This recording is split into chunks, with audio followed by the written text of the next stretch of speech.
नमस्ते, welcome back to Smart Investment at Rakesh Panchal. आप सबका स्वागत है एक और ब्रांड न्यू वीडियो में। और ये वीडियो स्टार्ट करने से पहले आपको बता दें कि जिन लोगों को स्टॉक मार्केट में इन्वेस्टमेंट करने से रिस्क लगता है या जिनको डर लगता है, जिनके पास नॉलेज नहीं है, उनके लिए हम आने वाले समय में एक बढ़िया सेफ साइड इन्वेस्टमेंट की स्ट्रेटेजी लाने वाले हैं। अगर आपको स्टॉक मार्केट में इन्वेस्टमेंट नहीं करना है तो और कहाँ आप इन्वेस्टमेंट कर सकते हैं जिससे आपको बढ़िया और सेफ रिटर्न मिल सके। तो वीडियो को आगे बढ़ाने से पहले हम आपको एक डिस्क्लेमर भी देना चाहेंगे कि हमारे जो भी वीडियोस होते हैं वो पूरी तरह से एजुकेशनल पर्पस के लिए होते हैं, आपकी इंफॉर्मेशन के लिए होती है, आपकी लर्निंग और अंडरस्टैंडिंग के लिए होती है। तो हमारी कोशिश यही रहती है कि हम आपको सही सही पूरी स्ट्रेटेजी के साथ में आपको वीडियो बना के आपके साथ में लेके आए, क्योंकि अगर पैसा आपका है तो रिस्क भी आपका ही होगा और रिस्पॉन्सिबिलिटी भी आपकी ही होनी चाहिए।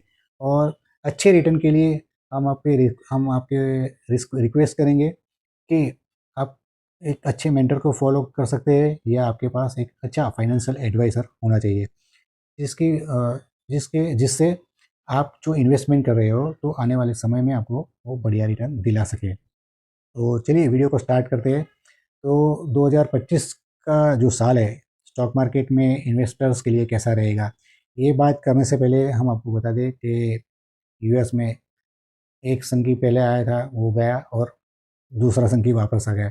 ये ऐसा हम इसलिए बोल रहे हैं कि जो जो बाइडेन साहब थे, उन्होंने अपने कार्यकाल में पूरे विश्व को एक विश्व युद्ध के माहौल में झोंक दिया था। रसिया और यूक्रेन के वॉर में पूरे यूरोप को झोंक दिया और मिडिल ईस्ट वॉर में इसराइल के जो मिडिल ईस्ट के वॉर था उसमें आग में घी डालने का काम कर दिया था। तो पूरे विश्व का माहौल ख़राब कर दिया था। और अभी ट्रम्प साहब वापस अपनी सेकंड इनिंग खेलने आए तो उन्होंने अपना ट्रम्प कार्ड खेलना चालू कर दिया। उनको लग रहा है कि वो पूरी दुनिया के राजा वही है। वो और उनकी सोच भी तारक मेहता के उल्टा चश्मा में जो पोपटलाल जो बोलते हैं ना, पूरा दुनिया हिला डोलूँगा, उनकी सोच वैसी ही है। तो सबसे पहले उन्होंने कनाडा और चाइना में कनाडा और मेक्सिको में 25% टैरिफ की बातें की है और उसके बाद चाइना में 10% टैरिफ की बातें कर रहे हैं। और सेकंड फरवरी संडे को उन्होंने यूरोपियन संघ पे भी टैरिफ बढ़ाने की बातें की है। तो इन सब टैरिफ बढ़ाने की जो धमकियाँ दी है ट्रम्प साहब ने, तो पूरे विश्व में एक डर का माहौल चल रहा है। तो वजह से जो ग्लोबल सेंटिमेंट्स है उसमें जो सेलिंग प्रेशर बढ़े है, तो उसका इफेक्ट इंडियन मार्केट में भी दिख रहा है और उसी वजह से आज मार्केट में गिरावट देखने को मिली है। और ये सारी चीज़ों को नॉर्मलाइज होने में पूरे कुछ महीने निकल सकते हैं। तब तक के लिए हम आपको एक ही संभावना ये दिख रही है कि ये 2025 का जो साल है वो पूरा इन्वेस्टर्स के लिए चैलेंजिंग रहने वाला है। तो कभी मार्केट ऊपर जाएगा, कभी नीचे जाएगा, कभी मार्केट ऊपर जाएगा, नीचे जाएगा।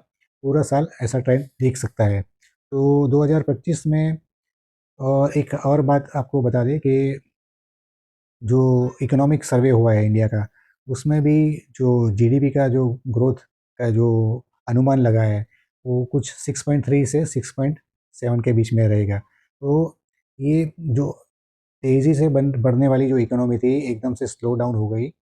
तो उसका कारण क्या है कि क्वार्टर थ्री के रिजल्ट जो एक्सपेक्टेशन के हिसाब से उतने बढ़िया नहीं रहे। मिक्स रिजल्ट है, कुछ कंपनी का बहुत अच्छा रिजल्ट है, कुछ कंपनी का बहुत ठीक ठाक है, ओके ओके रिजल्ट है। और जैसे हमने बताया कि जो ग्लोबल अनसर्टेनिटी है उस वजह से वो पूरा जो ग्रोथ है इंडियन मार्केट को भी इफेक्ट कर रहा है। तो इस वजह से जीडीपी का जो अनुमान लगा है वो थोड़ा स्लो डाउन हो सकता है। तो ऐसी सारी चीज़ों में अब इन्वेस्टर को क्या क्या करना चाहिए, तो सबसे पहले ऐसे इन्वेस्टर्स के लिए के बारे में बात करेंगे कि जिन्होंने ऑलरेडी हाई लेवल्स पे अपने बाइंग्स की है, अपनी होल्डिंग्स रखी है। तो उन लोगों के लिए एक ही एडवाइस रहेगी कि अगर आप लंबे टाइम के लिए अपनी होल्डिंग्स होल्ड नहीं कर सकते तो स्टॉप लगा के यहाँ से निकल सकते हैं। अगर आप वेट कर सकते हैं, थोड़ा पेशेंट रख सकते हैं, तो मार्केट में पॉजिटिव सेंटिमेंट्स आने तक वेट कीजिए। अगर आपको कम लॉस होता है वहाँ पे उस अच्छे लेवल पे, या आपको उस लेवल पे अगर आपको प्रॉफिट मिलता है तो प्रॉफिट बुक करके निकल जाइए, अदरवाइज़ आप नो प्रॉफिट नो लॉस के पोजीशंस के आसपास पे निकल सकते हैं। हमारी राय रहेगी कि आप थोड़ा वेट कीजिए। हाँ, दूसरे जो शॉर्ट टर्म इन्वेस्टर्स के लिए हमारी एक ही एडवाइस रहेगी कि जैसे हमने आगे भी बताया था कि बाई इन रेड और सेल ऑन ग्रीन, उसी स्ट्रेटजी को फॉलो कीजिए, क्योंकि पूरा साल जैसे हमने बताया कि अप डाउन मार्केट रह सकता है, अनस्टेबल रह सकता है मार्केट। तो वहाँ से अगर आपको मार्केट में गिरावट देखने को मिलती है तो अच्छे स्टॉक्स में, क्वालिटी स्टॉक्स में आप बाई कर सकते हैं। और जब भी मार्केट में पॉजिटिव सेंटिमेंट्स वापस आते हैं, अच्छे करेक्शन आते हैं, करेक्शन के बाद अच्छे लेवल्स पे मार्केट वापस आता है, तो अगर आपको 10 से 20% का आपको रिटर्न मिल जाता है तो वहाँ से इमीडिएटली निकल सकते हैं। ये थे शॉर्ट टर्म इन्वेस्टर्स की स्ट्रेटजी। और फ्रेश इन्वेस्टर्स जो है उनको, फ्रेश इन्वेस्टर्स और लॉन्ग टर्म इन्वेस्टर्स दोनों के लिए एक ही फंडा रहेगा कि अगर आपको बाइंग करनी है तो एक बढ़िया अपॉर्चुनिटी है, गाड़ी स्टेशन पे रुकी हुई है, आप आराम से बैठिए गाड़ी में, इन्वेस्ट कीजिए, सफ़र का आनंद लीजिए और अपना स्टेशन यानी कि अपने जो 2 3 4 साल का जो व्यू रखा है, वहाँ जब जहाँ आपकी मंजिल आती है वहाँ आपको बढ़िया रिटर्न मिल सकते हैं। तो यहाँ से आप अपनी फ्रेश बाइंग स्टार्ट कर सकते हैं, और जब भी वापस मार्केट वापस गिरता है, वापस वापस करेक्ट होता है, तो आप अपने दूसरे स्टॉक्स दूसरी क्वांटिटी ऐड कर सकते हैं। हर गिरावट पे 10 या 20% अपनी इन्वेस्टमेंट ऐड करने की कोशिश कीजिए, तो लंबे समय पे आपको एक बढ़िया रिटर्न मिलेगा। तो ऐसी बढ़िया इन्फॉर्मेशन के लिए हमारे साथ बने रहिए, अच्छी स्ट्रैटेजीज की जानकारी के लिए हमारे साथ बने रहिए, हमारे साथ जुड़े रहिए। और हमारे चैनल से जुड़े रहने के लिए हमारे channel Smart Investment at Rakesh Panchal को सब्सक्राइब करना मत भूलिए।